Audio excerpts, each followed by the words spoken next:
Si vous êtes sur Twitter, vous avez certainement vu passer cette image diffusée sur le compte officiel de l'ATP. Le Big Three y apparaît derrière Carlos Alcaraz, défini simplement par son nom comme s'il était la somme des trois légendes. On ne va pas se mentir, il est très difficile de ne pas s'emballer pour Alcaraz, mais il y a un vrai risque d'en faire trop, alors est-on en pleine culture de l'instant et que vaut vraiment Carlos Alcaraz? On se retrouve juste après ça.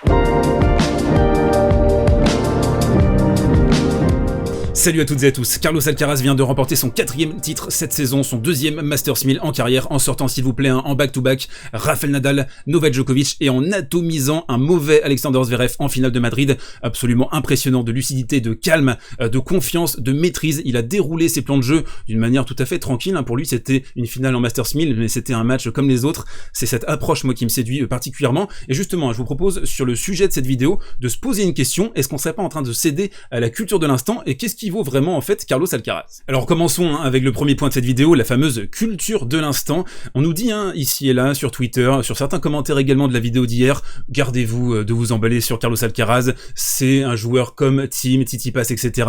Il va forcément replonger à un moment donné. C'est possible qu'il y ait un plateau de progression, que Carlos Alcaraz ait quelques soucis, qu'il puisse sortir au premier tour de certains tournois. C'est ce qui s'est passé d'ailleurs à Monte-Carlo cette année, il a perdu dès son entrée en lice contre Sébastien Corda, mais personne s'est dit à ce moment-là c'est un flop, c'est un tocard, c'est un pétard mouillé. Pas du tout. C'est juste qu'il y avait 6 heures de décalage horaire entre Miami et Monte-Carlo, il y avait une semaine simplement de récupération, c'est son plus grand titre en carrière à cette époque, et il a besoin de récupérer, c'est normal, c'est une défaite en fait humaine de pas réussir à enchaîner comme ça à Monte-Carlo. Par contre, dès là le tournoi de Madrid, il a réussi à envoyer la sauce, il a remporté également Barcelone juste avant, au prix d'un match épique contre Tsitsipas, contre deux minors également, et une finale plutôt tranquille contre Carreno Busta. Donc ça nous fait 4 titres depuis le début de la saison, et moi surtout ce qui m'interpelle, ce qui m'impressionne, c'est que c'est un joueur qui est multi-surface, il est capable de briller sur dur, sur terre battue. Là on a vu son service kické à Madrid qui a fait des ravages contre Novak Djokovic, qui a aussi énormément gêné Alexander Zverev. Et moi ce qui m'interpelle quand je le regarde, au-delà de l'impression visuelle, au-delà de la shot selection, au-delà du calme apparent, c'est que c'est un cheat code ce gars en fait, il a pas de faiblesse manifeste. Alors il est un peu petit pour les standards actuels, mais en fait il explose ça parce que il est tellement rapide, il est tellement vif, il est tellement bondissant, il va toujours choisir le bon coup au bon moment, que quelque part qu'il fasse 1m83, 1m85 selon l'ATP, je pense qu'il est peut-être un petit peu plus petit que ça.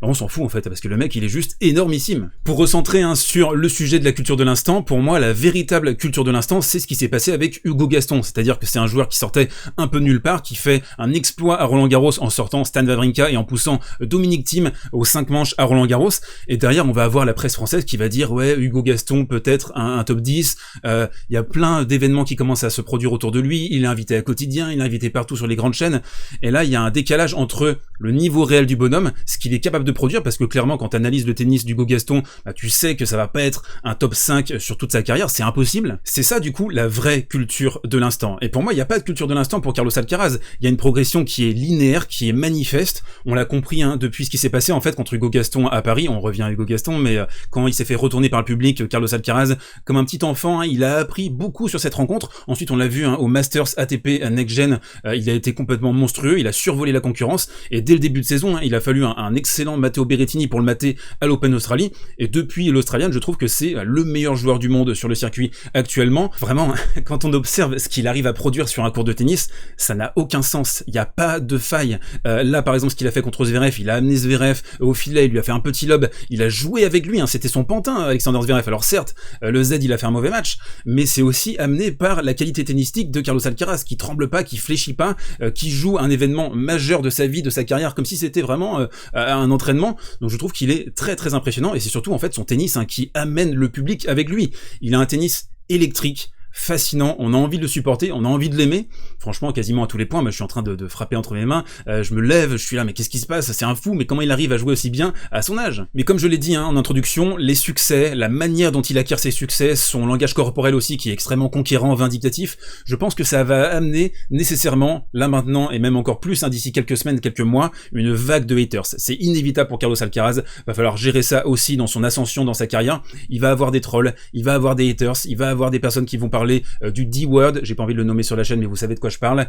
Ça va arriver, c'est obligatoire. Et puis il y a aussi, je pense, mais ça, à la limite, je le comprends, le risque d'un agacement d'une certaine partie du public par rapport à cette surhype. Là, on a mentionné ce qui s'est passé avec Tennis TV, le post, qui est, je trouve, un peu insultant pour le Big Three, parce que ils ont 61 grands chelems réunis. Carlos Alcaraz, il est au tout début de sa carrière simplement, il n'a pas encore fait une finale en grand chelem, donc il va falloir continuer à progresser sur sa carrière, monter les échelons tranquillement, rester calme, serein, mesuré avec son clan. Mais on sait comment tout ça fonctionne, et les haters, je pense que ce sera inévitable pour lui. Ça va être dans sa gestion, ça va être dans la manière qu'il va réussir à se mettre le public dans la poche, à continuer à avancer. Il faudrait aussi qu'il ait un rival qui puisse émerger d'ici quelques temps, peut-être quelqu'un de la fameuse next-gen, un Tsitsipas, un Zverev, un Medvedev, mais je trouve que ces gars-là, ils sont quand même assez limités par rapport à Carlos Alcaraz, qui est vraiment le full package. Et justement, ça, moi je l'attends vraiment au tournant, c'est la réaction de la next-gen, un peu d'ego, un peu de fierté, merde. Là, Zverev, il s'est fait défoncer en finale de Madrid, il va falloir réagir, pourquoi pas en grand chelem. Alors après, Alexander Zverev en grand chelem, c'est pas forcément trop ça, il a jamais battu un top 10 de sa carrière, mais il va falloir se remotiver, avoir aussi cette cible désormais. C'est ce qu'a dit Zverev après sa défaite aujourd'hui, il a dit, c'est la future star du tennis, il va être numéro 1 mondial, il va remporter plein de grands chelems, on met un peu la pression sur ses épaules, c'est le jeu, c'est normal, mais quand on regarde Carlos Alcaraz, j'ai l'impression que la pression, il la boit. On passe au deuxième point de cette vidéo, et aussi quelque chose que j'ai lu et que j'ai entendu, c'était le bon moment de jouer Nadal et Djokovic, c'est des victoires qui comptent pas, etc. Est-ce que vous êtes sérieux? Il n'y a jamais de bon moment pour les jouer. On pense par exemple à Medvedev qui joue Nadal en finale de l'Australian, Nadal qui a pas joué pendant 6 mois, il a joué simplement 2 matchs à Washington, il revient d'une blessure, il a une crise de chaleur pendant son tournoi, il est mené 2-7 et il y a 3 balles de break pour Daniil Medvedev et il finit par perdre le match. On a ça, on a Berrettini aussi en finale de Wimbledon, Novak il est pas bon, surtout le tournoi de Wimbledon, il gagne à l'arraché, il gagne contre chapeau en demi, tu sais pas trop comment, il y a moyen de faire quelque chose en finale, il se fait complètement outplay tactiquement parce que il a pas de revers, donc Novak il va cibler sur son revers au maximum, il va le forcer à slice et derrière il va pouvoir engager un jeu offensif. Donc on a ça, on a Thiem également à l'Australian en 2020 qui est en balotage favorable, on sent que Novak il est un petit peu énervé, puis il revient, il va remporter les 2 dernières manches. Donc il y a eu plein d'occasions pour ces joueurs de remporter des grands matchs. Tsitsipas aussi. Je suis en train de partir dans les aigus, mais Tsitsipas en finale de Roland-Garros, ça mène 2-7-0 et puis derrière paf, pareil, Novak revient. Donc je veux pas entendre cet argument de c'était le bon moment pour les jouer. Ok, on a vu Rafa un peu de difficulté sur les déplacements, mais je trouve aussi que quand on observe Carlos Alcaraz dans la deuxième manche contre Rafa là à Madrid, il est un peu gêné par sa cheville, il se pose des questions, il est dans le doute, il passe complètement au travers de cette deuxième manche, et puis il sort, il va se rincer le visage, et derrière il revient pour le 3e set, il revient pour éclater Rafa. Donc c'est aussi, je pense, un mindset, c'est pas simplement de jouer les gars au bon moment, c'est de vouloir les défoncer quoi qu'il arrive. Donc ce que je veux dire par là, c'est que la next-gen a eu l'occasion de jouer et de battre Rafael Nadal et Novak Djokovic dans des moments un peu faibles où il y avait moyen de faire quelque chose. Ils l'ont pas fait parce que on sent que au niveau mental, il manque quelques petites pièces, ou alors c'est au niveau technique. C'est soit technique, soit mental, soit les deux, mais ils sont pas exactement au niveau. Par contre, on a vu Carlos Alcaraz, et ça, bien sûr, il faudra le confirmer en Grand Chelem cette saison à Roland, à Wimb et à l'US Open. Lui, au niveau mental, il hésite pas, il a envie de prendre son destin entre ses mains. C'est un joueur qui est courageux dans les moments importants, et ça, c'est super important en tennis. Troisième partie de la vidéo, et maintenant, on va se poser la question sur la suite de la saison, on va se projeter un petit peu. Moi j'ai un petit doute par rapport à Carlos Alcaraz, et je vous l'ai déjà partagé sur la chaîne il y a quelques temps maintenant, c'est le risque de la blessure, parce qu'il a un jeu vraiment total, il est impliqué physiquement dans les échanges, il réussit à faire une grande transition, un défense-attaque sur certains points, mais c'est un style de jeu qui est super exigeant pour le corps, pour le physique, donc il faudra voir. Il avait déjà eu un problème aux adducteurs, souvenez-vous, à l'US Open en 2021, contre Félix Auger-Aliassime, il va abandonner, ensuite il va pas jouer pendant 1 mois pour se remettre de cette blessure, et ça, éventuellement, ça pourrait être un problème sur la continuité de sa carrière. Alors attention, Rafa, il a eu beaucoup de blessures dans sa carrière, il a remporté 21 majeurs, donc tu peux quand même réussir à faire une carrière malgré des petits arrêts, des petites blessures, mais ça c'est clairement un élément qu'il faudra surveiller chez vous de votre côté, à quel point Carlos Alcaraz va réussir à rester en bonne santé malgré son tennis extrêmement exigeant.